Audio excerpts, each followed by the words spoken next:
Welcome to Dragon Ball Sparking Zero. Today we have 25 mods you gotta check out. We have everything from quality of life changes and some wacky ones of course for you to enjoy. So let's get started. The first mod we'll talk about is the Performance Enhancer, and this is an engine config file that removes that 60 FPS frame cap. It enables temporal upscaling and disables that chromatic aberration, with a few more options to disable as well if you don't want them. This will allow you to enhance your performance while keeping your game as smooth as possible. Next we have the Ultimate Sparking Zero graphic mod, and this mod helps to improve the general graphics of the game, allowing you to get more detailed shadows and textures, better lighting, better anti-aliasing, and a better view distance. You also have a few different options, so you can choose ray tracing, SSGI, or the default version, and what you choose will all depend on what kind of GPU you have. It definitely gives the graphics a slight upgrade though.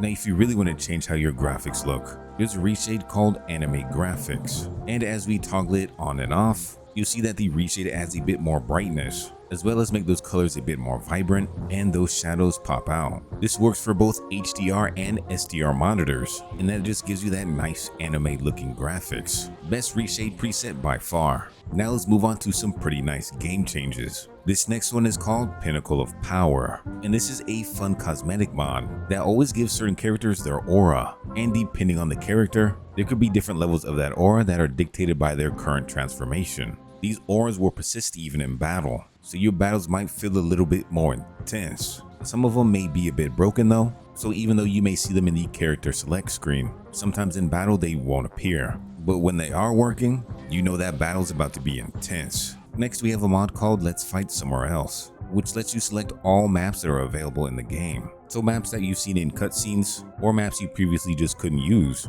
are now available for you to have fun in. They've even added some extra maps at the bottom that you can dive into, so this is definitely worth checking out. Next we have the character screen revamp. This changes the character icons on the select screen to match the official HD artwork. So no longer will you see those low quality icons, you'll have that full deepness these characters deserve. A small improvement to the game, but it just adds that little extra touch. Now we have some lore accurate love for Goku, and this one is called Goku Hair Update. Now when he transforms into Super Saiyan, he'll have that light blonde looking hair, just like he did in the anime. So when you face off against Frieza, you're playing in the most lore accurate way. So if you're using End or Super Goku, you'll see that his hair matches that traditional yellow look, but when you choose that mid Goku, you're going to be filled up with all of that OG sauce. This is definitely a mod you can't miss. We also have another fix for Goku in his Super Saiyan 3 transformation. This one changes his vanilla look from this over to this, so his forehead's a bit wider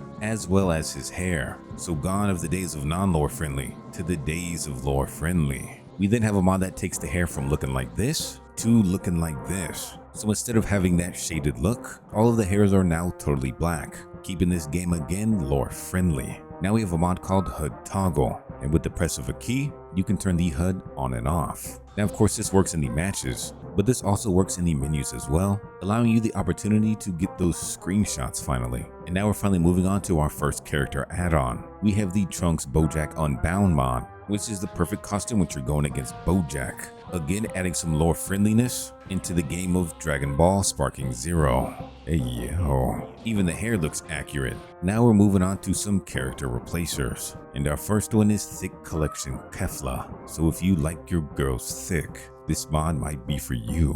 And if you perchance don't like them that thick, they have a couple different versions. So whatever Kefla you're looking for, they got it. Next we have SHREK on TOPPO, which honestly they kind of got the same build, so this kind of just fits into the game seamlessly. We have a great ape replacer as none other, Donkey Kong. So if you're looking to make your battles truly terrifying, there's nothing more terrifying than this thing looking you in the eye. Damn. We have Gear 5 Luffy replacing Piccolo, which definitely makes sense since both of their arms are stretchy. We have Kratos taking the spot of Z Broly, which it kind of looks like they added some zest to him. They've replaced Tapion with Link, the hero of time, which actually fits in the game pretty well, with him using his swords and laying that beat down. Let's go Link. I always knew this man had the power within him. We also have GOJO replacing Whis, which makes sense. Two powerful characters overlapping. We have Shaggy replacing Gohan, which we know Shaggy would win in a fight. Android 16 is replaced by Megatron, which actually looks really good in the game.